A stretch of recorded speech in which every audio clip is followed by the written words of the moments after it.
নমস্কার, আমি দেবাশিস সাহা। আমি আনএকাডেমির পক্ষ থেকে আজকে অপশনাল ক্লাস নেব। তোমরা একটু মনোযোগ দিয়ে শুনবে। এই অপশনাল ক্লাসে আজকে আমি যে টপিকগুলো পড়াবো সেগুলো হচ্ছে আমাদের মডার্ন ইন্ডিয়া। মডার্ন ইন্ডিয়ার এই টপিকগুলোর মধ্যে আমাদের ইন্ডিয়ান রেনেসাঁ বা বেঙ্গল রেনেসাঁর যে পিরিয়ডটা আছে সেটা খুব ইম্পর্টেন্ট এবং এই পিরিয়ডের মধ্যে আমাদের ৩-৪ খানা প্রশ্ন রেডি করে রাখতে হয়। ক্লিয়ার?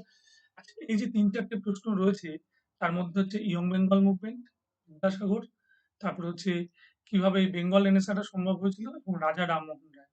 এই ৪টে কোয়েশ্চেন আসে। ৪টে কোয়েশ্চেন অনেকটা অনার্স স্ট্যান্ডার্ডের হয়। কিন্তু আমাদের খুব বুদ্ধি করে লিখতে হবে যেহেতু আমাদের সময়টা খুব কম। তাই তো? কারণ আমরা জানি পেপার 2 তে আমাদের সময় পাওয়া যায় কতক্ষণ? আমাদের ৩ ঘন্টা সময় এবং ৬ খানা প্রশ্ন লিখতে হয়। ৪০ ইন্টু আমাদের ২ ৮০ এবং তার সঙ্গে একটা ২০ আবার পরের হাফে ৪০ ইন্টু ২ প্লাস ২০ মানে ১০০, ১০০, ২০০। ক্লিয়ার? এটা আমাদের মাথায় রাখতে হবে এবং সেটা বুঝে আমাদের কিন্তু অ্যান্সার করতে হবে। ক্লিয়ার? আচ্ছা, এবার আমি অ্যান্সার শুরু করবার আগে আমি একটু আলোচনা করে নিই যে আমাদের একটু আনএকাডেমি সম্পর্কে একটু তোমাদের দেখিয়ে দিই। দেখো এখানটা আমার নাম লেখা আছে DSS স্যার। এখানে সাবস্ক্রাইব করাবে তাহলে 10% ডিসকাউন্ট হবে। ক্লিয়ার? এটা কিন্তু খুব ভালো করে খেয়াল রাখবে। DSS স্যার এটা করলে তোমরা 10% ডিসকাউন্ট পাবে এবং আগে যদি কিছু ক্লাস করে থাকো সেখান থেকেও তোমরা কিন্তু ডিসকাউন্ট পাবে। ক্লিয়ার? ওকে, বেশ। তাহলে আমি এখান থেকে শুরু করছি। আজকে আমাদের মূল টপিক এখান থেকে আমরা পড়াবো। সেখানে আমি চলে যাচ্ছি। সেটা হচ্ছে আমাদের আ রাজা রামমোহন রায়, ঈশ্বরচন্দ্র বিদ্যাসাগর এবং ইয়ং বেঙ্গল নিয়ে আলোচনা করব। ঠিক আছে? আমি দেখানো শুরু করছি।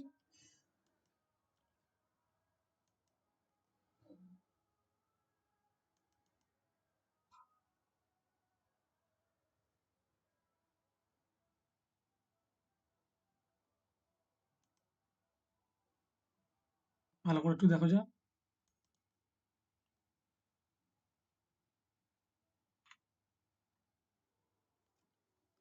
How far it would be correct to state that Rammohn Roy was the father of modern India? হলো, comment on the role of Raja Rammohn Roy as the architect of the Indian Renaissance. হয়ে গেল। Would you consider Rammohan Roy as the হচ্ছে father of modern India? এবং তার সঙ্গে আরেকটা প্রশ্ন হচ্ছে what claim does Rammohan Roy have to the title of the father of modern India? কত রকম ভাবে কোশ্চেনটা এলো খুব ভালো করে খেয়াল করো। একবার বলছে how far it would be correct to state রাজা Rammohan Roy was the father of modern India. রাজা রামমোহন রায় কিভাবে আধুনিক ভারতের জনক হলো। আবার comment on the role of রাজা রামমোহন রয় as the architect of the Indian Renaissance. Clear? Would you consider Rammohan Roy as the father of modern India? ঠিক আছে, রাজা রামমোহন রায়কে কি আমরা আধুনিক ভারতের জনক বলতে পারবো? এবং what claim does Rammohan Roy have to the title the father of modern India? আধুনিক ভারতের জনক বলা যাবে কিনা?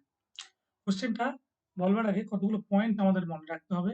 সেটা হচ্ছে রাজা রামমোহন রায়ের কাজগুলো এবং সেখানে রাজা রামমোহনের কাজের মধ্যে তার সমাজ সংস্কার আছে, তার সাহিত্যকর্ম আছে, তার রাজনৈতিক কাজগুলো রয়েছে এবং সেই সঙ্গে সঙ্গে তার অর্থনীতি সম্পর্কে ধারণাগুলো দিতে হবে এবং সবশেষে যেটা করতে হবে সেটা হচ্ছে আমাদের সমালোচনাটা বলতে হবে যে রাজা রামমোহন রায় সীমাবদ্ধতাগুলো কি ছিল। ক্লিয়ার?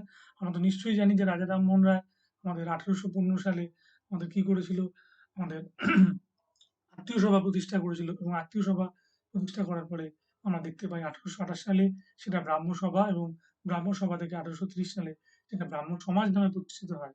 ক্লিয়ার? এটা আমাদের মনে থাকবে এবং তার থেকেও যেটা বড় কথা সেটা হচ্ছে এই ব্রাহ্ম সমাজে রাজা রামমোহন রায় 1830 তে চলে যান কোথায়? ১৮৩০ সালে রাজা রামমোহন রায় আমাদের চলে যান ইংল্যান্ডে এবং সেখান থেকে উনি কি করেন 1833 তে উনি মারা যান। ১৮৩০ সালে রাজা রামমোহন রায় যখন যাচ্ছেন তখন তোকে পাঠাচ্ছেন কে? আমাদের মুঘল সম্রাট আকবর 2 তাকে পাঠিয়েছিলেন। এটা কিন্তু ভালো করে তোমরা খেয়াল রাখবে। ক্লিয়ার? এখানটায় আমি উত্তরগুলো তৈরি করার জন্য আমি ২ রকম একটা অপশন বলতে পারি। একটা দেখো এখানে রয়েছে, এখানে একটা স্টার্টিং রয়েছে। স্টার্টিংটাকে তোমরা আবার এইভাবেও বলতে পারো। আমি একটু পড়ছি, তোমরা একটু শুনে নাও ভালো করে। পাশ্চাত্য শিক্ষার প্রবর্তন ও প্রসারের ফলে পাশ্চাত্য শিক্ষার প্রবর্তন ও প্রসারের ফলে বাংলা তথা ভারতের সমাজ সংস্কৃতির ক্ষেত্রে ব্যাপক আলোড়নের সৃষ্টি হয়। একদল প্রগতিশীল ভারতীয় পাশ্চাত্য ভাবধারায় উদ্বুদ্ধ হয়ে যুক্তি ও মানবতাবাদের আলোকে দেশের ধর্মীয় ও সামাজিক কুসংস্কারগুলিকে বিচার করতে চেয়েছিলেন। তারা উপলব্ধি করতে পেরেছিলেন কুসংস্কারের আচ্ছন্ন ভারতীয় ধর্ম ও সমাজের সর্বাঙ্গীন সংস্কার সাধন আশু প্রয়োজন। ক্লিয়ার? তারা উপলব্ধি করতে চেয়েছিলেন কুসংস্কারে আচ্ছন্ন ভারতীয় ধর্ম ও সমাজের সর্বাঙ্গীন সংস্কার সাধন আশু প্রয়োজন, মানে শীঘ্রই প্রয়োজন। ক্লিয়ার? এই সংস্কার আন্দোলনের অন্যতম প্রধান পথিকৃৎ ছিলেন রাজা রামমোহন রায়। তোমরা এরকম একটা স্টার্টিং দিতে পারো। ঠিক আছে? কি বললাম? এই সংস্কার আন্দোলনের অন্যতম প্রধান পথিকৃৎ ছিলেন রাজা রামমোহন রায়। এরকম একটা স্টার্টিং দিতে পারো, অথবা তোমরা স্টার্টিংটাকে এইরকমও করতে পারো। দেখো, এখানে বলা হচ্ছে আধুনিক ভারতে প্রচলিত আচার অনুষ্ঠান পৌরাণিক হিন্দু ধর্মে নানা কুসংস্কার, লোকাচার ও পুরোহিততন্ত্রের স্বৈরাচারী আচরণে রামমোহন রায় গভীরভাবে মর্মাহত হয়েছিলেন। ক্লিয়ার? তার এই বিশ্বাস সুদৃঢ় হয় যে হিন্দু সমাজের পতনের মূল কারণ হলো হিন্দু শাস্ত্র সম্পর্কে ভ্রান্ত ধারণা ও তাদের অশাস্ত্রীয় আচার অনুষ্ঠান। আমি আবারও পড়ছি জিনিসটা। কি বললাম? আধুনিক ভারতের প্রচলিত আচার অনুষ্ঠান, পৌরাণিক হিন্দু ধর্ম, নানা কুসংস্কার, লোকাচার ও পুরোহিততন্ত্রের স্বৈরাচারী আচরণে রামমোহন রায় যখন গভীরভাবে মর্মাহত হয়েছিলেন, তখনই তার দৃঢ় বিশ্বাস হয়েছিল যে হিন্দু সমাজের পতনের মূল কারণ হলো হিন্দু শাস্ত্র সম্পর্কে ভ্রান্ত ধারণা ও তাদের অশাস্ত্রীয় আচার অনুষ্ঠান। বেশ, বিভিন্ন ধর্মগ্রন্থ পাঠের ফলে তিনি নিরাকার ব্রহ্মবাদের সমর্থক হয়ে ওঠেন। ক্লিয়ার? রামমোহন মনে করেন যে একেশ্বরবাদী হলো সকল ধর্মের মূল কথা। একেশ্বরবাদী হলো সকল ধর্মের মূল কথা। 1803 সালে বহুদেববাদের বিরুদ্ধে একেশ্বরবাদের সমর্থনে তিনি ফরাসি ভাষায় কি বলছেন তুইফাত উল মুহাইদিন নামে একটি পুস্তক রচনা করেন। এখানে তুহফাত হবে, তুইফাত হবে না। এখানে তুহফাত উল মুহাইদিন নামে একটি পুস্তক রচনা করেন। 1815 সালে রামমোহন কলকাতায় তার বন্ধু ও অনুগামীদের নিয়ে আত্মীয় সভা প্রতিষ্ঠা করেন। কি বললাম? 1815 সালে রামমোহন তার বন্ধুদের নিয়ে কি তৈরি করলেন? আমাদের এই বিখ্যাত আত্মীয় সভা প্রতিষ্ঠা করলেন। এই সভার সদস্যদের মধ্যে উল্লেখযোগ্য হলেন যে দ্বারকানাথ ঠাকুর, প্রসন্ন কুমার ঠাকুর, রামচন্দ্র বিদ্যাবাগীশ এবং প্রমুখ ব্যক্তি। এর মধ্যে বলে দিই, রামচন্দ্র বিদ্যাবাগীশ কিন্তু আমাদের কি হয়েছিল? ব্রাহ্ম সমাজের ফার্স্ট প্রেসিডেন্ট হয়েছিল এবং প্রথম আমাদের কি বলবো আমাদের সেক্রেটারি হয়েছিলেন তারাচাঁদ চক্রবর্তী। ঠিক আছে? এটা ভালো করে মনে রাখবে। দ্বারকানাথ ঠাকুর, প্রসন্ন কুমার ঠাকুর, রামচন্দ্র বিদ্যাবাগীশ। এখানে নিত্য বেদ পাঠ ও তার ব্যাখ্যার পাশাপাশি সভার সাপ্তাহিক অধিবেশনগুলিতে নানা ধর্মীয় সমস্যাগুলি আলোচিত হতো। কি বললাম? এই সভার সদস্যদের মধ্যে যারা উল্লেখযোগ্য ছিলেন তাদের নাম বলা হলো। এখানে মূল কাজটা কি করা হতো? প্রত্যেকদিন বেদ পাঠ করা হতো ও তার ব্যাখ্যার পাশাপাশি সবার সাপ্তাহিক অধিবেশনগুলিতে নানা ধর্মীয় কি হতো? সমাধান সমস্যাগুলি আলোচিত হতো। রামমোহন বাংলা ভাষায় বেদান্তের ভাষ্য রচনা করেন। রামমোহন কি বললাম? বাংলা ভাষায় বেদান্তের ভাষ্য রচনা করেন। ঠিক আছে? এবং ঈশ, কট, কেন, মুন্ডুক, মান্ডুক্য প্রভৃতি 5টি প্রধান উপনিষদের বাংলা অনুবাদ করে। ঈশ, কট, কেন, মুন্ডুক, মান্ডুক্য। কি বললাম? ঈশ, কট, কেন, মুন্ডুক, মান্ডুক্য প্রভৃতি 5টি প্রধান উপনিষদের বাংলা অনুবাদ করে তার মতবাদ প্রচারে ব্রতী হন। বৈদান্তিক একেশ্বরবাদ শিক্ষা দেবার উদ্দেশ্যে 1826 সালে তিনি বেদান্ত কলেজ প্রতিষ্ঠা করেন। বৈদান্তিক একেশ্বরবাদ শিক্ষা দেবার উদ্দেশ্যে 1826 সালে তিনি বেদান্ত কলেজ প্রতিষ্ঠা করেন। 1830 সালে ব্রাহ্ম সভা ব্রাহ্ম সমাজের নাম ধারণ করে। তাহলে বললাম, তাহলে 1828 সালে যেটা হয়েছিল আমাদের ব্রাহ্ম সভা, সেটা 1830 সালে কি হলো? ব্রাহ্ম সমাজ হয়ে গেল। তাই তো? এই ব্রাহ্ম সমাজ একটি অসাম্প্রদায়িক প্রতিষ্ঠান। তাই তো? এখানে সাম্প্রদায়িকতার কোনো প্রশ্ন ছিল না। এখানে কি বলবো? হিন্দু, মুসলমান, বৌদ্ধ, খ্রিস্টান সকল ধর্মের মানুষের জন্যই এর দ্বার উন্মুক্ত ছিল। কি বললাম? এখানে হিন্দু, মুসলমান, বৌদ্ধ, খ্রিস্টান সকল ধর্মের মানুষের জন্যই এর দ্বার কিন্তু উন্মুক্ত ছিল। ক্লিয়ার? কেবলমাত্র ধর্ম সংস্কার নয়, খ্রিস্টান মিশনারিদের বিভ্রান্তিকর কার্যকলাপ কি বলছে? কেবলমাত্র ধর্ম সংস্কার নয়, ধর্ম সংস্কার এখানে আটকে ছিল না। খ্রিস্টান মিশনারিদের বিভ্রান্তিকর কার্যকলাপ। ঠিক আছে? এই যে বিভ্রান্তিকর কার্যকলাপগুলো মানে খ্রিস্টান মিশনারিরা যেরকমভাবে ধর্মান্তরিত করতো, সেই জায়গাগুলোকে রাজা রামমোহন রায় কি করলেন? আমাদের অপসারণ করার চেষ্টা করলেন। এরপর দেখো, হিন্দু ধর্ম সম্পর্কে অপপ্রচার ও দারিদ্রতার সুযোগ নিয়ে হিন্দু ধর্ম সম্পর্কে হচ্ছে অপপ্রচার ও দারিদ্রতার সুযোগ নিয়ে হিন্দুদের কি হলো ধর্মান্তকরণ প্রবৃত্তির বিরুদ্ধে তিনি তীব্র প্রতিবাদ জানান। তাহলে কি হলো দেখো লক্ষ্য করে যে হিন্দু ধর্ম সম্পর্কে একটা অপপ্রচার চালানো হয়েছিল এবং হিন্দুদের যখন ধর্মান্তরিত করা হয়েছিল তখন সেটা তীব্র একটা প্রতিবাদ জানান। তখন তিনি তার মধ্যে থেকে একটা প্রতিবাদ জানিয়েছিলেন এবং 1830 সালে তিনি প্রিসেপ্টস অফ জেসাস নামক পুস্তিকায় প্রিসেপ্টস অফ জেসাস নামের পুস্তিকায় মানে বইতে যিশুর দেবত্ব, অলৌকিকত্ব, খ্রিস্টান এবং ত্রিতত্ত্ববাদের বিরুদ্ধে তীব্র সমালোচনা করেন। কি বললাম? যিশুর দেবত্ব, অলৌকিকত্ব ও কি বললাম? খ্রিস্টানের ত্রিতত্ত্ববাদের বিরুদ্ধে তীব্র তোমাদের সমালোচনা করেন।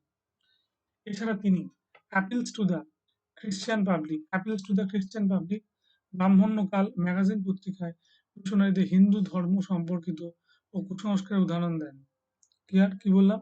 অ্যাপিলস টু দ্য খ্রিস্টান পাবলিক ব্রাহ্মণ্যকাল ম্যাগাজিন পত্রিকায় মিশনারিদের হিন্দু ধর্ম সম্পর্কিত সম্পর্কিত ও কুসংস্কারের উদাহরণ দেন।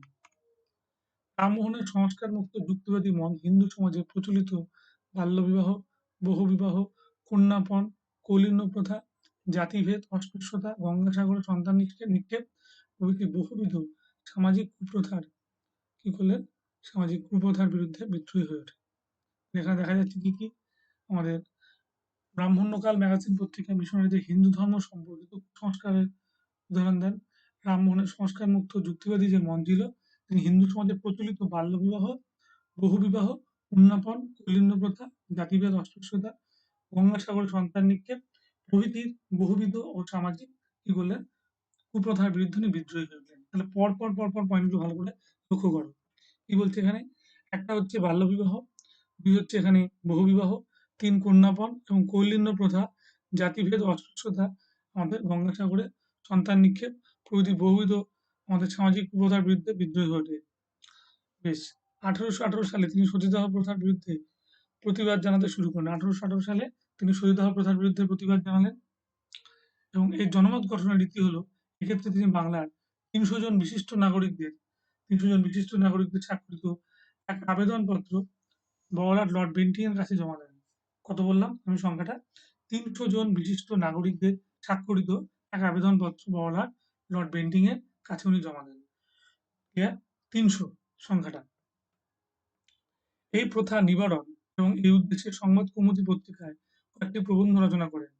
কি বলছে? এই প্রথাটা নিবারণ। এই প্রথাটা নিবারণ করার জন্য এই উদ্দেশ্যে তিনি সংবাদ কৌমুদী পত্রিকায় কয়েকটি প্রবন্ধ রচনা করেন এবং গভর্নর জেনারেল বেন্টিং এই আইনের মাধ্যমে বলেন সতীদাহ প্রথা নিষিদ্ধ বলে ঘোষণা করেন।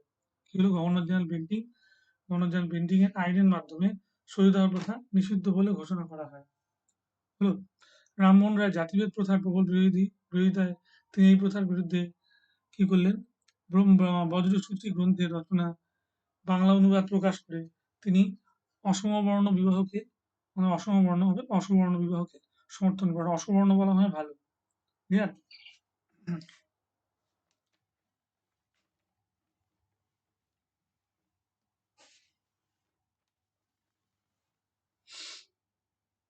হুম।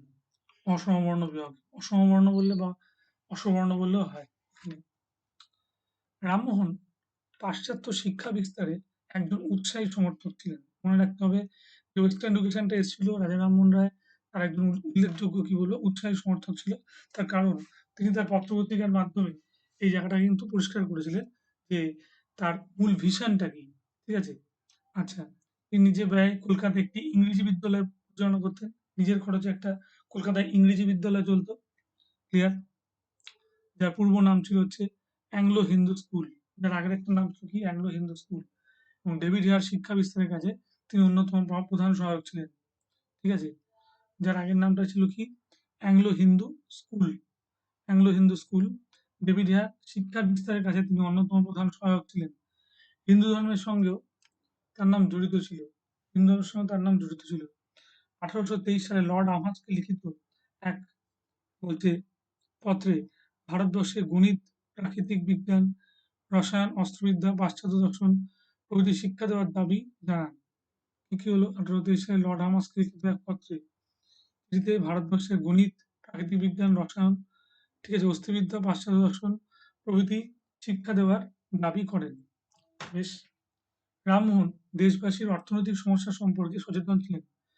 ইকোনমিক যে একটা ছিল, মানুষের অর্থনৈতিক যে একটা দাবি ছিল, সেটা সম্পর্কে রামমোহন সচেতন ছিলেন। তিনি এদেশে কোম্পানির একচেটিয়া বাণিজ্যের অধিকার, এদেশে কি করলেন তিনি, কোম্পানির একচেটিয়া বাণিজ্যের অধিকার, তার সঙ্গে সঙ্গে দেশীয় পণ্যের উপর অধিক শুল্ক আরোপ, দেশীয় পণ্যের উপর অধিক শুল্ক আরোপ এবং ভারতীয় সম্পদের নির্গমন তত্ত্ব। দেখো এখানে এই পয়েন্টগুলো খুব ইম্পর্টেন্ট। অধিক শুল্ক আরোপ ও ভারতীয় সম্পদের নির্গমন তত্ত্ব মানে ট্রেন অফ ওয়েলথের বিরুদ্ধে তীব্র প্রতিবাদ করেন। ঠিক আছে, কি সিস্টেমের বিরুদ্ধে প্রতিবাদ করলেন, আমাদের ট্রেন অফ ওয়েলথের বিরুদ্ধে। ঠিক আছে, তারা দাদাভাই নৌরোজি যেটাকে প্রতিষ্ঠা করেছিল, তার আগেও কিন্তু একটা মোটামুটি ধারণা ছিল ট্রেন অফ ওয়েলথ সম্পর্কে। রাজা রামমোহন রায় কি করেছিল, তীব্র প্রতিবাদ জানিয়েছিলেন। তিনি চিরস্থায়ী বন্দোবস্ত রায়তরি ব্যবস্থার তিনি চিরস্থায়ী বন্দোবস্ত রায়তরি ব্যবস্থার কৌশল সম্পর্কে পূর্ণ সচেতন ছিলেন। ক্লিয়ার? আচ্ছা, তিনি এদেশে কোম্পানির একচেটিয়া বাণিজ্যের অধিকার, দেশীয় পণ্যের উপর অধিক শুল্ক আরোপ ও ভারতীয় সম্পদের নির্গম তত্ত্ব মানে ড্রেন অফ ওয়েলথের বিরুদ্ধে তীব্র প্রতিবাদ জানান। ক্লিয়ার? কি কি হলো, এখানে ড্রেন অফ ওয়েলথের বিরুদ্ধে প্রতিবাদ জানালেন। তিনি চিরস্থায়ী বন্দোবস্ত রায়তরি ব্যবস্থার কৌশল সম্পর্কে পূর্ণ সচেতন ছিলেন। কি বললাম, তিনি চিরস্থায়ী বন্দোবস্ত রায়তওয়ারি ব্যবস্থার কৌশল সম্পর্কে পূর্ণ সচেতন ছিলেন। দাঁড়ি, মূলত রামমোহন ভারতীয় অর্থনীতির আধুনিকীকরণের প্রয়াসী ছিলেন। মূলত রামমোহন ভারতীয় অর্থনীতির আধুনিকীকরণের প্রয়াসী ছিলেন। প্রয়াসী ছিলেন। আচ্ছা, এখানে প্রয়াসী হবে ছিলেন। তিনি বঙ্গদূত, সংবাদ কৌমুদী প্রভৃতি তিনি বঙ্গদূত, সংবাদ কৌমুদী প্রভৃতি সংবাদপত্র মারফত বাংলা ভাষা নির্মাণ কার্যে ব্রতী হন। ক্লিয়ার? আমি আবার বলি, তিনি বঙ্গদূত, সংবাদ কৌমুদী, ঠিক আছে, সংবাদ কৌমুদী প্রভৃতি সংবাদপত্র মারফত বাংলা ভাষা নির্মাণ কার্যে ব্রতী হন। তিনি প্রথম বাঙালি হিসেবে গৌড়ীয় ব্যাকরণ রচনা করে খ্যাতি অর্জন করেন। তিনি হচ্ছেন ফার্স্ট বাঙালি যিনি গৌড়ীয় ব্যাকরণ রচনা করে খ্যাতি অর্জন করেন এবং বাংলা ভাষায় প্রথম ছেদ জ্যোতির ব্যবহার করেন এবং বাংলা ভাষায় প্রথম ছেদ জ্যোতি চিহ্নের ব্যবহার করলেন।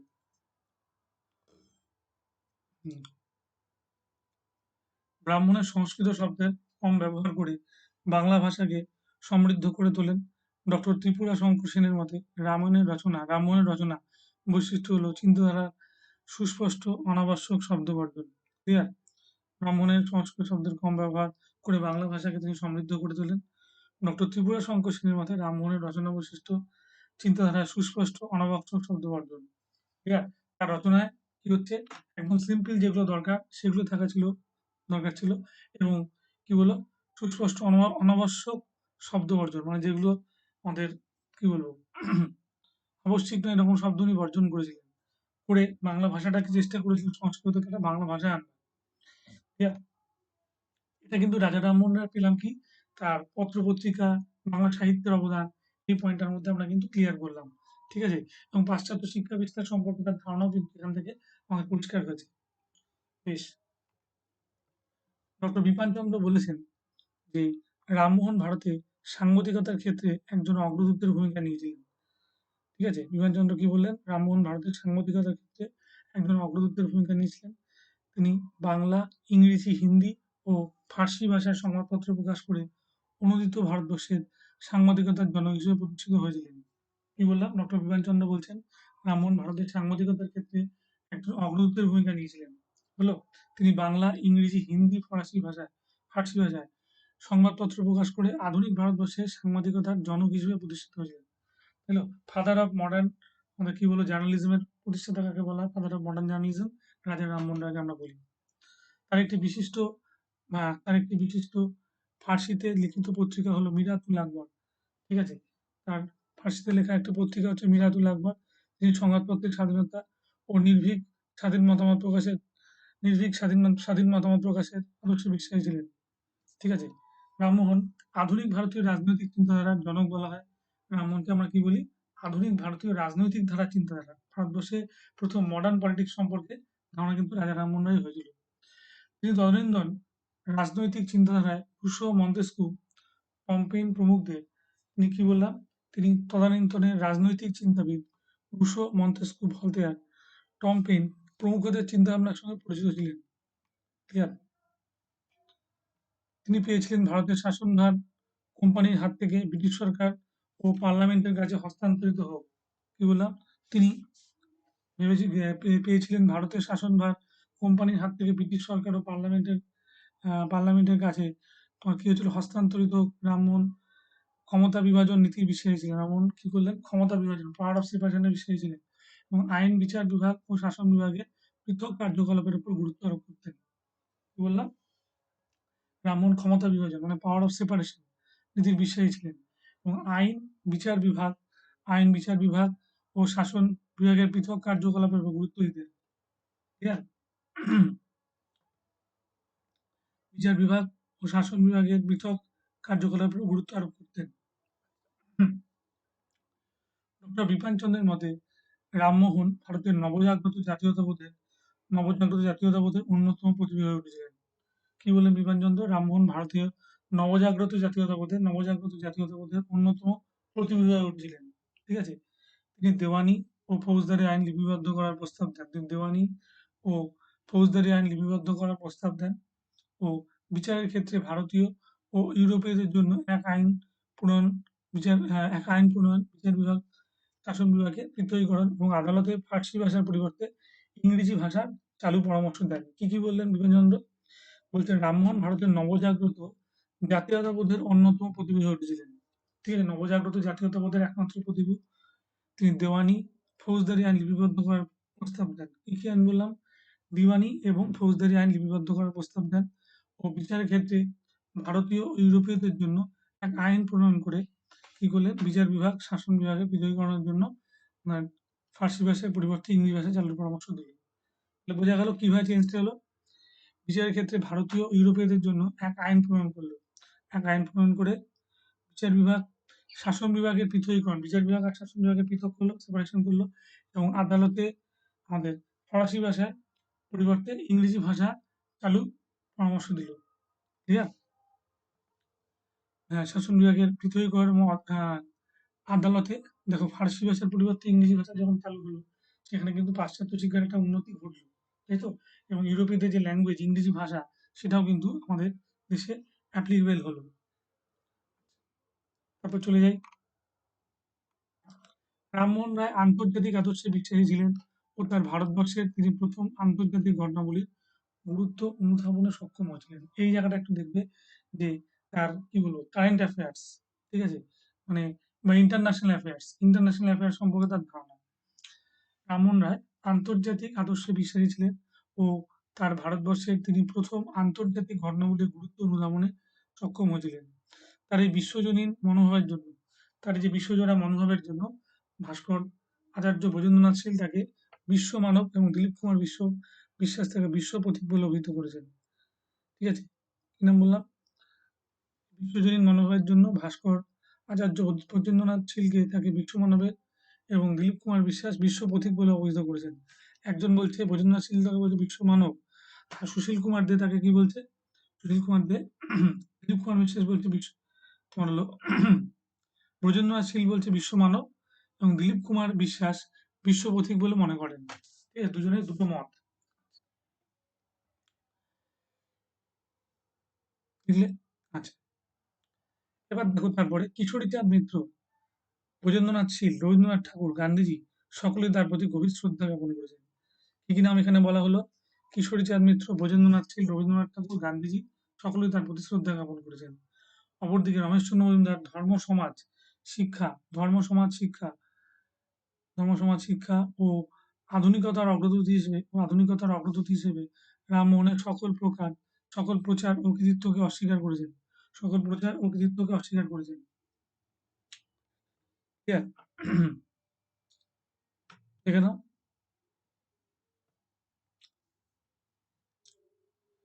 দেখো ডেভিড কফ তাকে আবার এটা ডাফ না, এটা কফ হবে, কফ তাকে কখনোই আধুনিক ভারতের জনক বলতে রাজি নন। ক্লিয়ার? তাকে আধুনিক ভারতের জনক বলতে রাজি নন, মনে রাখবে। এবং তাকে সেখানে কি বলছে? ইংরেজি শিক্ষা বিস্তারের পক্ষে আমাদের কি করেছিলেন? বলতে গিয়ে সংস্কৃত ভাষা ও দেশীয় শিক্ষার প্রতি অশ্রদ্ধা প্রকাশ করেছেন। ঠিক আছে? ইংরেজি শিক্ষার প্রচারের জন্য রামমোহন কি করলো? দেশীয় যে আমাদের শিক্ষার প্রতি তার প্রতি একটা অশ্রদ্ধা জ্ঞাপন করেছেন। এটা কে বলছেন? আমাদের রমেশচন্দ্র মজুমদার।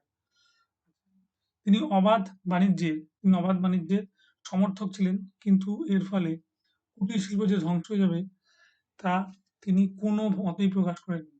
ঠিক আছে? কি বলছেন? অবাধ বাণিজ্যের সমর্থনে তিনি কুটির শিল্পের যে ধ্বংস হয়ে যাচ্ছে, কুটির শিল্পটা যে ধ্বংস হয়ে যাচ্ছে তা নিয়ে তিনি কোনো মত প্রকাশ করেননি।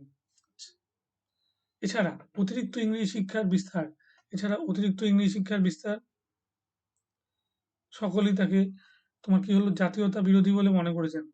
ঠিক আছে? অতিরিক্ত ইংরেজি শিক্ষার প্রচলন যখন তিনি মানে মধ্যে যখন ডুবে গেলেন, পানির মধ্যে ডুবে গেলেন, তখন জাতীয়তাবাদী তাকে মনে করেন তার জাতীয়তাবাদী চরিত্র কিছুটা হলেও নষ্ট হলো। ঠিক আছে? তাকে জাতীয়তা বিরোধী বলে মনে করা উচিত বলছে। হলো? এইসব ভিত্তিও সমালোচনা করে তোমার সমালোচনা করেও রামমোহন কিন্তু তিনি সানন্দ, সানন্দ রামমোহন রায় আন্তর্জাতিক আদর্শ বিশ্বাসী। ঠিক আছে? কি হলো এখানে? তিনি সমস্ত আলোচনা সত্ত্বেও রামমোহনকে তিনি তোমার কি বললাম? সানন্দে বিশ্বাসী ছিলেন। রামমোহন রায় আন্তর্জাতিকতা আদর্শে বিশ্বাসী ছিলেন ও তার ভারতবর্ষে তিনি প্রথম আন্তর্জাতিক ঘটনাবলীর গুরুত্ব অনুধাবনে সক্ষম হয়েছিলেন। ঠিক আছে? রামমোহন রায় আন্তর্জাতিক আদর্শে বিশ্বাসী ছিলেন এবং তার ভারতবর্ষে তিনি প্রথম আন্তর্জাতিক ঘটনাবলীর গুরুত্ব অনুধাবন করেছিলেন। এটা ভালো করে মনে রাখবে। তার এই বিশ্বজনীন মনোভাবের জন্য ভাস্কর আচার্য গজেন্দ্রনাথ শীল তাকে বিশ্বজনীন মনোভাবের জন্য ভাস্কর আচার্য গজেন্দ্রনাথ শীল তাকে বিশ্বমানব এবং দিলীপ কুমার বিশ্বাস তাকে বিশ্ব প্রতীক বলে অভিহিত করেছেন। ঠিক আছে? রবীন্দ্রনাথ শীল তাকে বিশ্বমানব বলল এবং দিলীপ কুমার বিশ্বাস তাকে বিশ্ব প্রতীক বলে তোমার অভিহিত করেছেন। রামমোহনের কৃতিত্বের মূল্যায়ন নিয়ে পণ্ডিত ও সুধী মহলে নানান পরস্পর বিরোধী মতামত প্রচলিত। রামমোহনের কৃতিত্ব মূল্যায়ন নিয়ে পণ্ডিত ও সুধী মহলে নানান পরস্পর বিরোধী মতামত প্রচলিত আছে। ঈশ্বরীচাঁদ মিত্র, ব্রজেন্দ্রনাথ শীল, রবীন্দ্রনাথ ঠাকুর, গান্ধীজি সকলেই তার প্রতি শ্রদ্ধা জ্ঞাপন করেছেন। কি কি নাম বললাম? কিশোরীচাঁদ মিত্র, ব্রজেন্দ্রনাথ শীল ও রবীন্দ্রনাথ ঠাকুর, গান্ধীজি সকলেই তার প্রতি গভীর শ্রদ্ধা জ্ঞাপন করেছেন। অপরদিকে রমেশচন্দ্র মজুমদার ধর্ম, সমাজ, শিক্ষা, আধুনিকতার অগ্রদূত হিসেবে রামমোহনের সকল প্রচার ও কৃতিত্বকে অস্বীকার করেছেন। ক্লিয়ার? রমেশচন্দ্র মজুমদার ধর্ম, সমাজ, শিক্ষা ও আধুনিকতার অগ্রদূত হিসেবে তাকে ভারতের জনক বলে তাকে কখনোই আধুনিক ভারতের জনক বলতে রাজি নন। তার মধ্যে রামমোহনের জীবন ও কর্মের নানা স্ববিরোধিতা দেখা যায়। বিশেষ করে তিনি ইংরেজি স্ববিরোধিতা দেখা গেছিল। বিশেষ করে তিনি কি করেছিলেন? তিনি ইংরেজি বিস্তারের পক্ষে বলতে গিয়ে সংস্কৃত ভাষা ও দেশীয় শিক্ষার প্রতি আমাদের শ্রদ্ধা হারিয়ে ঠিক আছে? কি, কি বললাম? জীবন ও কর্মের নানা স্ববিরোধিতা দেখা যায়। বিশেষ করে তিনি ইংরেজি বিস্তারের পক্ষে বলতে গিয়ে সংস্কৃত ভাষা ও দেশীয় শিক্ষার প্রতি অশ্রদ্ধা প্রকাশ করেছেন। তিনি অবাধ বাণিজ্যের সমর্থক ছিলেন, কিন্তু এর ফলে কুটির শিল্প যে ধ্বংস হয়ে যাচ্ছে, তিনি অবাধ বাণিজ্যের সমর্থক ছিলেন, কিন্তু এর ফলে কুটির শিল্পে যে ধ্বংস হয়ে যাচ্ছে তা নিয়ে তিনি কোনো মত প্রকাশ করেননি। আচ্ছা, অতিরিক্ত ইংরেজি শিক্ষার প্রীতির জন্য অনেকেই তাকে জাতীয়তা বিরোধী বলে মনে করতেন। অতিরিক্ত ইংরেজি শিক্ষার প্রীতির জন্য অনেকেই তাকে কি বলছে জাতীয়তা বিরোধী বলে মনে করতেন। এইসব বিরূপ সমালোচনা সত্ত্বেও রামমোহনকে নিঃসন্দেহে নবভারতের অগ্রদূত হিসেবে চিহ্নিত করা যায়। ক্লিয়ার? এইসব বিরূপ সমালোচনা সত্ত্বেও রামমোহনকে নিঃসন্দেহে নবভারতের অগ্রদূত হিসেবে চিহ্নিত করা যায়। সুমিত সরকারের মতে তিনি ছিলেন সমাজ সংস্কার বিপ্লবী। সুমিত সরকার তাকে কি বলছেন? একজন সমাজ সংস্কারক বিপ্লবী। ঐতিহাসিক সালাউদ্দিন আহমেদ বলেন রামমোহন ছিলেন একজন সতর্ক সমাজ সংস্কারক এবং একজন উগ্র বিপ্লবী। দেখো এটা কিন্তু সমালোচনা হচ্ছে, ক্লিয়ারই সমালোচনা হচ্ছে। সুমিত সরকার তাকে বলছে সমাজ সংস্কারক বিপ্লবী, আর সালাউদ্দিন আহমেদ তাকে বলছে একজন সমাজ সংস্কারক উগ্র বিপ্লবী। হুম ঐতিহাসিক স্প্রিয়ারও তাকে আধুনিক ভারতের স্রষ্টা বলে ব্যাখ্যা দিয়েছেন। ঐতিহাসিক স্প্রিয়ার তাকে আধুনিক ভারতের স্রষ্টা বলে আখ্যা দিয়েছেন। তাই সবশেষে বিপিনচন্দ্রের কথা আমরা বলতে পারি ঊনিশ শতাব্দীর প্রথমার্ধে ভারতীয় আকাশে রামমোহন রায় এক উজ্জ্বলতম নক্ষত্র রূপে ভাস্কর ছিলেন। ঠিক আছে? এখানে ভাস্কর না, এটা ভাস্বর হবে। ভাস্কর না ভাস্কর ছিলেন। ক্লিয়ার? তাহলে রাজা রামমোহন রায় সম্পর্কে মোটামুটি এগুলো আমাদের বলা হলো। এগুলো কিন্তু তোমাদের একটা উত্তর তৈরি করার সময় এই পয়েন্টগুলো খেয়াল রাখবে। যেখানে তাকে বিপিনচন্দ্র কি বলে লাস্টে মেনশন করবো, ঊনিশ শতাব্দীর প্রথমত ভারতীয় আকাশে রামমোহন রায় উজ্জ্বলতম নক্ষত্র, এই কথাটা কিন্তু বিপিনচন্দ্রের খুব বিখ্যাত একটা করেছে। ক্লিয়ার? সালাউদ্দিন আহমেদ বলছেন তার সম্পর্কে, এখানে ওটা দেওয়া আছে। রমেশচন্দ্র মজুমদার বলেছেন, সমস্তগুলো উত্তরের সব জায়গাগুলোকে ভালো করে দেখে নেবে। ক্লিয়ার? এত বড় প্যারাগ্রাফটাকে ঠিকঠাক করে সাজাতে হবে। ক্লিয়ার? তাহলে রামমোহনের যে কার্যাবলী আমরা পড়লাম, তার মধ্যে সবচেয়ে বড় উল্লেখযোগ্য কার্যাবলী কি ছিল? সতীদাহ প্রথা নিবারণ। এটা একটা উল্লেখযোগ্য কার্যাবলী ছিল। সতীদাহ প্রথা নিবারণ ছাড়াও রাজা রামমোহন রায়ের উল্লেখযোগ্য কাজের মধ্যে কি ছিল? আমাদের বাংলা গদ্যরীতির একটা সংস্কার করেন, বাংলা গদ্যরীতির সংস্কার তার একটা উল্লেখযোগ্য কৃতিত্ব। এবং বাংলা গদ্যরীতির সংস্কার ছাড়াও তার মধ্যে আরো কতগুলো কোয়ালিটি ছিল বলে দিই। তিনি একই সঙ্গে হচ্ছে আমাদের রাজনৈতিক জ্ঞানের অধিকারী ছিলেন, এটাও কিন্তু এখানে উল্লেখ করা হয়েছে।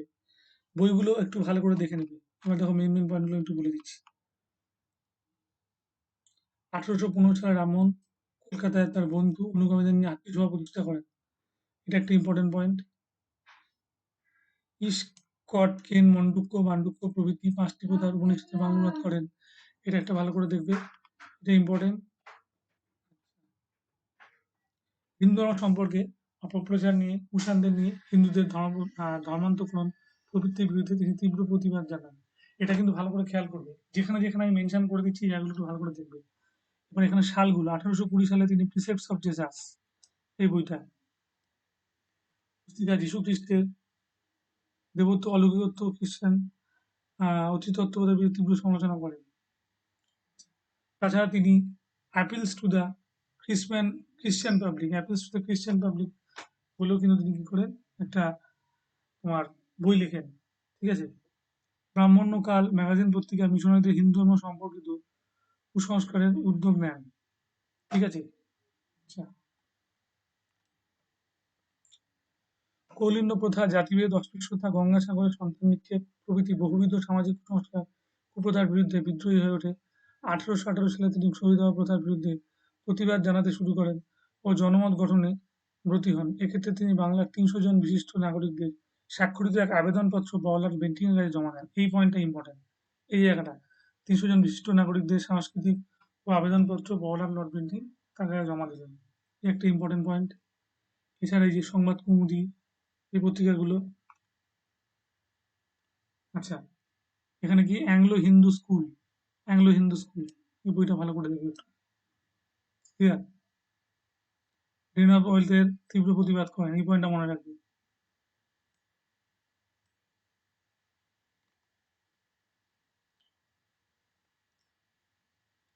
একটি বিশিষ্ট ফার্সিতে লিখিত পত্রিকা হলো মিরাজুল আকবর, এটা পরীক্ষা দেয়। ক্লিয়ার?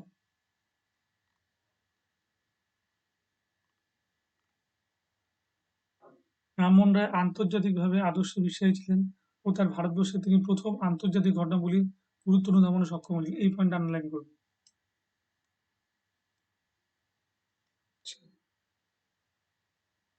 বৈদ্যনাথ শীল তাকে বিশ্ব মানব বলেছিল।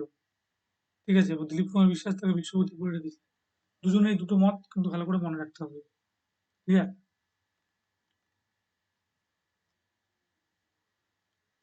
গৃহশিক্ষার প্রতি অশ্রদ্ধা, বলছে বিদেশি শিক্ষার প্রতি তার যে একটা কি বলবো বিদেশি শিক্ষার প্রতি আসক্তি, এই কথাটা তার বলতে হবে। পঁচিশে স্পিয়ার তাকে আধুনিক ভারতের স্রষ্টা বলে আখ্যা দিয়েছেন। তাই সবশেষে ডক্টর বিপিনচন্দ্র কথা আমরা বলতে পারি যে 19 শতাব্দীর প্রথমার্ধে ভারতীয় আকাশে রামমোহন রায় এক উজ্জ্বলতম নক্ষত্ররূপে ভাস্বর ছিলেন। এই পয়েন্টটা কিন্তু খুব ভালো করে ক্লিয়ার?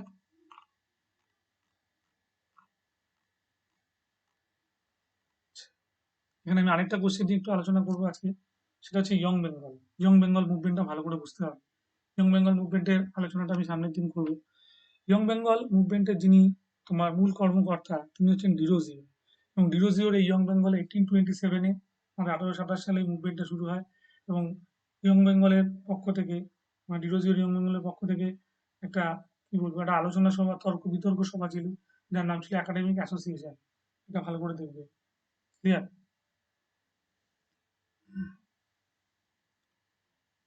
এবার দেখো একাডেমিক অ্যাসোসিয়েশন ছাড়াও আর এখানে আর কি কি আছে। ডিরোজিওর ক্ষেত্রে আমরা বলে দিই যে তিনি হচ্ছেন ভারতবর্ষের প্রথম হলো কি বল জাতীয়তাবাদী কবি।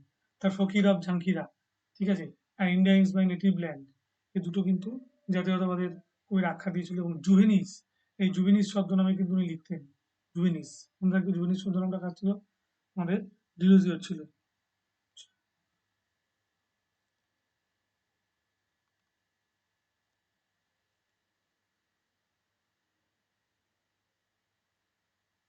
অ্যাংলো হিন্দু স্কুল, হুম, দেওয়া আছে এখানে। ডেন অফ ওয়েলথ। এবার দেখো ডিরোজিওর ক্ষেত্রে আমরা যেটা বলছিলাম, খুব ইম্পর্টেন্ট একটা জায়গা, যে ডিরোজিওর শিষ্যরা কারা ছিল। ডিরোজিওর শিষ্যদের মধ্যে ছিল হচ্ছে আমাদের রেভারেন্ড কৃষ্ণমোহন বন্দ্যোপাধ্যায়, তারপরে হরচন্দ্র ঘোষ, ঠিক আছে, এদের নামগুলো কিন্তু একটু মনে রাখতে হবে। এবং আমাদের রেভারেন্ড কৃষ্ণমোহন বন্দ্যোপাধ্যায় ছাড়াও আরেকজনের নাম বলতে হবে, দক্ষিণরঞ্জন মুখোপাধ্যায়। মনে রাখবে ডিরোজিওর শিষ্যদের মধ্যে যে খ্রিস্টান হয়ে গেছিলেন, তার নাম কি ছিল? ডিওজের শিশুরা খ্রিস্টান হয়ে গেছিলেন আমাদের এখানে, তার নাম হচ্ছে রেভারেন্ড কৃষ্ণমোহন বন্দ্যোপাধ্যায়। হরচন্দ্র ঘোষ, ঠিক আছে, রাধানাথ সিকদার, রাধানাথ সিকদার তার উল্লেখযোগ্য একজন শিষ্য ছিলেন। রাধানাথ সিকদার এভারেস্টে উচ্চতা মেপেছিলেন, নিশ্চয়ই তার মনে আছে। এবং নবগোপাল মিত্র তার সমসাময়িক ছিলেন। প্যারীচাঁদ মিত্র তার শিষ্যদের মধ্যে একজন ছিলেন। ঠিক আছে, ডিরোজিও পড়াতেন কোথায়? আমাদের হিন্দু কলেজে। এবং সেখানে তার সাবজেক্ট ছিল কি? আমাদের তোমার ইংরেজি এবং ইতিহাস। ঠিক আছে, এটা মনে রাখবে।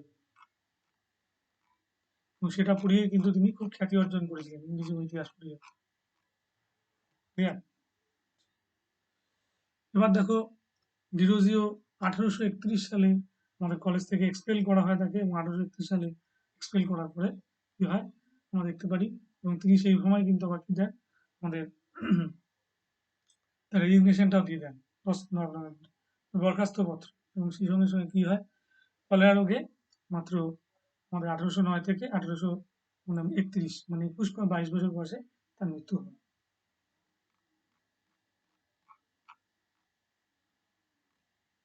ক্লিয়ার? আচ্ছা, এবার ডিরোজিয়ানদের অনেকেই বলেছেন, অনেক রকম সমালোচনা করেছিলেন, এই generation without father and mother, এই জেনারেশন উইদাউট পেরেন্টস, এটা সুমিত সরকার বলেছিল, ঠিক আছে, সমালোচনা করেছিল। কিন্তু সুরেন্দ্রনাথ বন্দ্যোপাধ্যায় বলেছিল যে এই ডিরোজিয়ানদের আমরা আদর্শ করেছি এবং ডিরোজিয়ানদের আদর্শে আমরা কি করেছি, আমরা এগিয়ে গেছি, এই কথাটা কিন্তু উনি বলেছিলেন। আচ্ছা, এখানে আমি কোশ্চেনটা দেখিয়ে দিই, ডিরোজিয়ার কোশ্চেনটা আমি আলোচনা করলাম।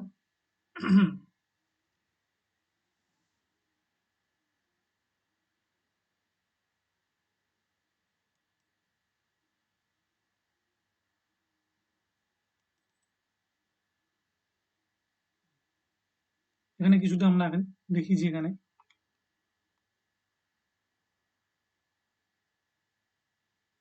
ইয়ং বেঙ্গল মুভমেন্ট নামে পরিচিত চমকপ্রদ সূচনার কিছুকাল পরে 19 শতাব্দীর মধ্যভাগে তার প্রভাব ক্রমশ স্তীমিত হয়ে আসছে।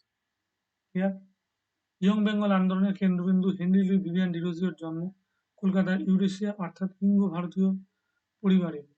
ঠিক আছে, ইঙ্গ ভারতীয় পরিবারে তার জন্ম হয়েছিল। ধর্মতলার একাডেমিক ছাত্র হিসেবে তিনি শিক্ষক ডেভিড ড্রামন্ডের দ্বারা গভীরভাবে প্রভাবিত হন। বিশেষ করে টম পেইনের এজ অব রিজন বইটি তাকে প্রভাবিত করে। অল্প বয়সে তিনি কবি, চিন্তাশীল, মুক্তিবাদী, তাত্ত্বিক ও স্বাধীন চিন্তাধিকারী হিসেবে খ্যাতি অর্জন করেছিলেন।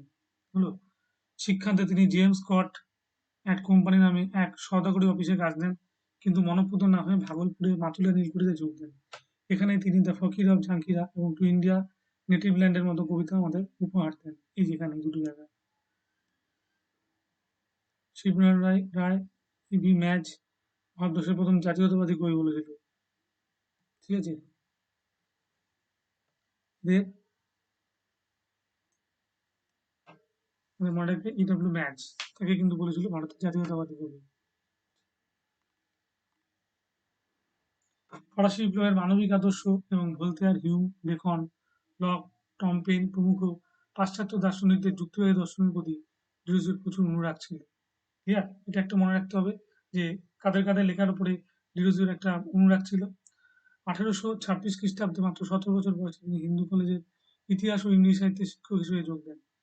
শিবনাথ শাস্ত্রী তার রামচন্দ্র লাহিড়ী ও তৎকালীন বঙ্গ সমাজ গ্রন্থে বলেছেন, তার পাণ্ডিত্য ও বিশ্লেষণী দৃষ্টিভঙ্গি আমাদের কি করে দৃষ্টিভঙ্গি ছাত্রদের আকৃষ্ট করতো।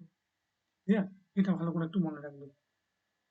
এখানে একটা বড় পয়েন্ট, সুবিরাজচৌধুরী বই লেখা তার হেনরি ডিরোজিও তার জীবন ও সময় প্রবন্ধে লিখেছেন, তিনি তরুণ প্রজন্মের ছাত্রদের পাশ্চাত্য চিন্তাধারা, যুক্তিবাদ ও রোমান্টিকতা এই দুই ধারার সম্পর্কে অবহিত করেন। মনে রাখবে।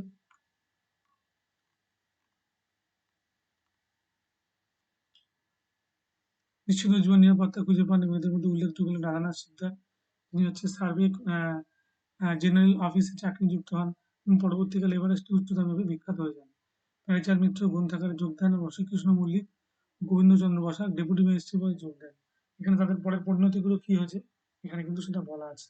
আমি নেক্সট দিন আলোচনায় রাখবো। ঠিক আছে? এখানে ইন্ট্রোডাকশনটার সঙ্গে সঙ্গে দেখো এন্ডিংটা দেখে নাও ভালো করে।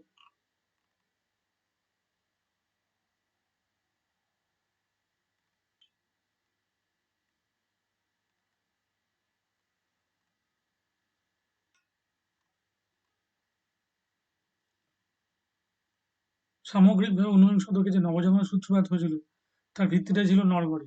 ঠিক আছে? তবু ব্যর্থতা সত্ত্বেও ইয়ং বেঙ্গল ইতিবাচক দিকগুলোকে অস্বীকার করা উপায় নেই। হলো তাদের আধুনিকতা এবং পাশ্চাত্য অনুকরণের প্রবণতা। ঠিক আছে?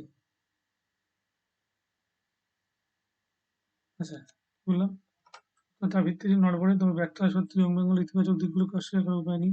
তাদের আধুনিকতা এবং পাশ্চাত্য অনুকরণের প্রবণতা একাকার হয়ে গেল। তারা যে ভারতের মধ্যযুগীয় অন্ধকার থেকে আলোর দিকে নিয়ে আসতে পেরেছিলেন তার জন্য আমরা তাদের কাছে কৃতজ্ঞ। ইয়ং বেঙ্গল আন্দোলনের পরবর্তীতে উত্তরসূরি শিবনাথ শাস্ত্রী ও সুরেন্দ্রনাথ বন্দ্যোপাধ্যায় তাকে নতুন ভারতের অগ্রদূত বলেছে। নতুন ভারতের অগ্রদূত। হুম, তাকে নতুন ভারতের অগ্রদূত বলেছেন।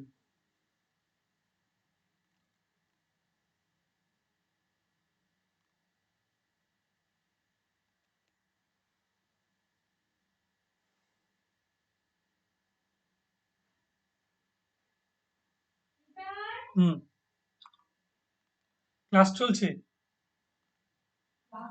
হুম, এগুলো একটু ভালো করে দেখে নেবে।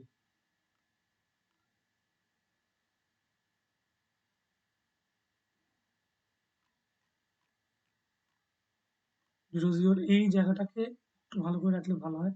ইয়ং বেঙ্গলের মতাদর্শ অবদান নিয়ে স্বাভাবিকভাবে যথেষ্ট বিতর্কের সূত্রপাত হয়েছিল। সমকালীন যুগে ওরিয়েন্টাল সেমিনারিতে ইয়ং বেঙ্গলের তীব্র সমালোচনা করে কিশোরীচাঁদ মিত্র তাই কাঞ্চনজঙ্ঘা চূড়ার সাথে তুলনা করেছিলেন। হলো সমকালীন কৃষ্ণদাস পাল ইয়ং বেঙ্গলের যেমন প্রশংসা করে বলেছেন এটাই দেশের ভবিষ্যৎ, তেমনি তিনি ইয়ং বেঙ্গলের সীমাবদ্ধতা বলতে গিয়ে কলাবিদ্যা ও বিজ্ঞান চর্চার অনীহার কথাও বলেছেন। অধ্যাপক সুমিত সরকার তাকে বলছে কমপ্লেক্সিটিস অফ ইয়ং বেঙ্গল নামক গ্রন্থে ইয়ং বেঙ্গলের চুলচেরা বিশ্লেষণ করে প্রগতিশীলতার মুখোশ খুলে দিয়ে বলেছিলেন, বলছে generation without father and children. হলো সুশোভন সরকার তাকে বেঙ্গল রেনেসাঁ গ্রন্থে বলেছেন সমকালীন সমাজে ইয়ং বেঙ্গল হিন্দু সমাজের তরঙ্গের সৃষ্টি করেছিল কিন্তু কোনো বিষয়ে আনতে পারেনি। ক্লিয়ার?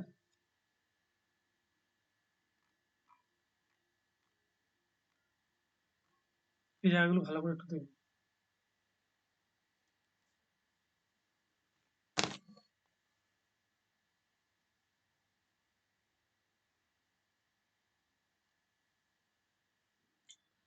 ঠিক আছে? এগুলো একটু ভালো করে দেখে নেবে। এই স্টার্টিংটা খুব ভালো লাগবে। স্টার্টিং ইয়ং বেঙ্গল একদিকে রক্ষণশীলতা, কুসংস্কার ও খ্রিস্টান মিশনারিদের আক্রমণের হাত থেকে হিন্দু ধর্মকে রক্ষা করার জন্য পাশ্চাত্য যুক্তি ও মানবতার আলোকে হিন্দু ধর্ম ও সমাজের যুগোপযোগী সংস্কার সাধনের প্রয়াস শুরু করেন। সেই সময় ডিরোজিও অনুগামী নববঙ্গগণ পাশ্চাত্য সভ্যতার অন্ধ অনুকরণে এক চরমপন্থী আদর্শের প্রতি অনুরক্ত হয়। তাদের আন্দোলন কোনো ইতিবাচক দৃষ্টিভঙ্গির চেয়ে উচ্ছ্বাস ও আবেগপ্রবণতা ছিল বেশি। তারুণ্যের যে উদ্দীপ্ত ও ভাবাবেগে আপ্লুত এই বিধ্বংসী চরমপন্থী মতাদর্শের আন্দোলন ছিল হিন্দু ধর্ম ও সমাজের ভিত কাঁপিয়ে দেয়। ভারতীয় শিক্ষা সংস্কৃতি ঐতিহ্যের প্রতি উদাসীন থেকে তারা মৌলিক আদর্শবাদ প্রতিষ্ঠার পেতে চেষ্টা করেন। ফলে নিজেদের ক্ষুদ্র গোষ্ঠীর বাইরে তাদের প্রভাব বিশেষ অনুভূত হয়নি। তাদের আলোচনায় নববঙ্গ ইয়ং বেঙ্গল মুভমেন্ট নামে পরিচিত। তবে চমকপ্রদ সূচনার কিছুকাল পরে ঊনবিংশ শতাব্দীর মধ্যভাগে তাদের প্রভাব ক্রমশ স্তীমিত হয়ে আসে। ঠিক আছে? এই জায়গাটা কিন্তু ভালো করে খেয়াল করবে।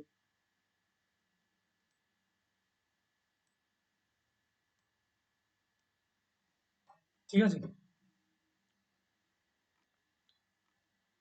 খুব ভালো দেওয়া আছে এই জায়গাটা, ভালো করে পড়ে নিন।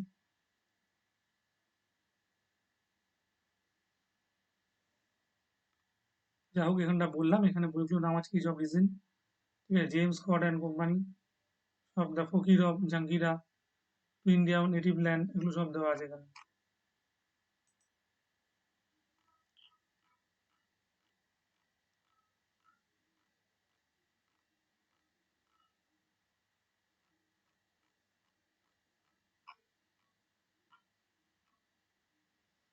দিলাম এটা।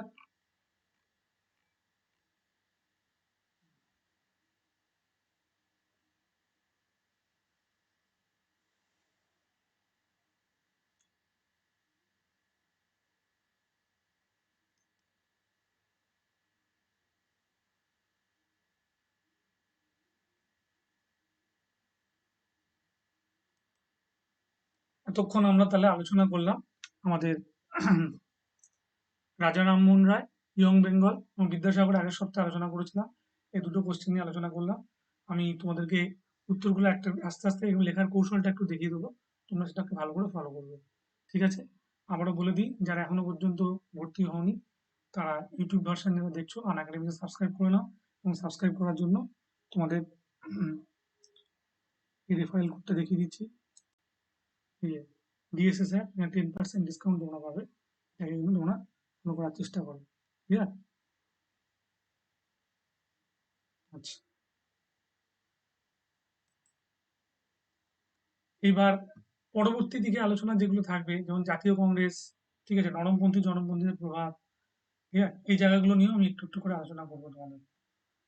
তোমরা ক্লাস করবে ভালো করে, একটু শুনবে ভালো করে, এবং উত্তরটা লেখার চেষ্টা করবে। এখানে আনসারের অনেকগুলো দিক আমি বলে দিয়েছি, এগুলো একটু ভালো করে খেয়াল করবে। ঠিক আছে? এবং আরেকটু বলে দিই যে মডার্ন ইন্ডিয়ার যে যাবতীয় কোশ্চেনগুলো থাকে, শুধু আমাদের আহ, এই রেনেসাঁ পিরিয়ডই থাকবে না, রেনেসাঁ পিরিয়ডের বাইরেও বেশ কিছু কোশ্চেন থাকে। রেনেসাঁ পিরিয়ডের বাইরের কোশ্চেন বলতে গেলে আমরা দেখে নিয়েছি যে রয়েছে রেনেসাঁ পিরিয়ডের বাইরে আমাদের আহ, বিশেষ করে হচ্ছে মডার্ন ইন্ডিয়া, আমাদের একটা দিক রয়েছে, যে দিকটা হচ্ছে আমাদের ভারতবর্ষের আন্দোলনের দিকগুলি, যেমন মোহনদাস করমচাঁদ গান্ধী অসহযোগ আন্দোলনে তার ভূমিকা, আইন অমান্য আন্দোলনে তার ভূমিকা দিল, মানে নেতাজি সুভাষচন্দ্র বসু আইনে তার ভূমিকা কি ছিল, এগুলো কিন্তু একটু ভালো করে খেয়াল করবে, এগুলো তোমাদের একটু দেখা দরকার। ক্লিয়ার? আহ আশা করি তোমরা ভালো করে বুঝতে পেরেছো। আর যদি তোমাদের জিজ্ঞাসা কিছু থাকে তোমরা বলতে পারো। আমাদের এখনো পর্যন্ত এই মডার্ন ইন্ডিয়ার পাশাপাশি আমাদের মধ্যযুগটাও চলছিল, মিডিয়েভাল ইন্ডিয়া। সামনের দিন আমি মিডিয়েভাল ইন্ডিয়া আমি আরো কোশ্চেন আলোচনা করবো, মিডিয়েভাল ইন্ডিয়ার কোশ্চেন আমি লেখাবো, তুমি একটু ভালো করে খেয়াল করবে। ঠিক আছে? আচ্ছা, আর আরেকটু বলে দিই, এখানে মিডিয়েভাল ইন্ডিয়ার হচ্ছে হিন্দু মুসলিম ইন্টারাকশন, ঠিক আছে, তারপরে সুফিবাদ, ভক্তিবাদ, এগুলো নিয়েও কিন্তু আমরা আলোচনা করবো আগামী দিনে। ক্লিয়ার? আর তোমাদের কোনো জিজ্ঞাসা আছে? হ্যাঁ, তোমরা বলতে পারো যে স্যার ইউরোপের ইতিহাসটা নিয়ে কি করবো, ইউরোপের ইতিহাসটা নিয়ে একটা আলোচনা করবো, ইউরোপের ইতিহাসের টোটাল টপিক গুলো কি আছে, সেখান থেকে কি কোশ্চেন হয়, সেগুলো সবাই বলে দেবো তোমাদেরকে।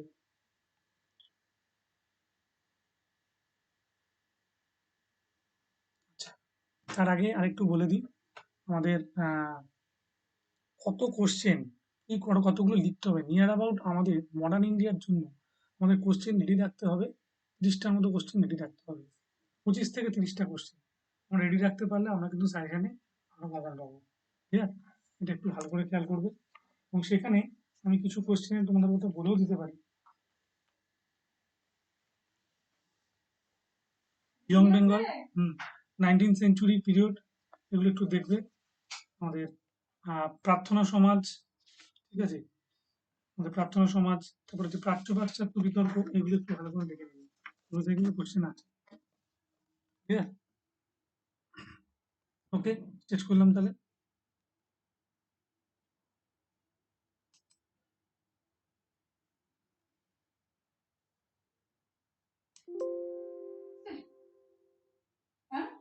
হুম। না। হুম। এত রাত হয়ে গেছে, ভাতটা খেতে হবে তো। ভাতটা খেয়ে পরে দেখলে হয় না?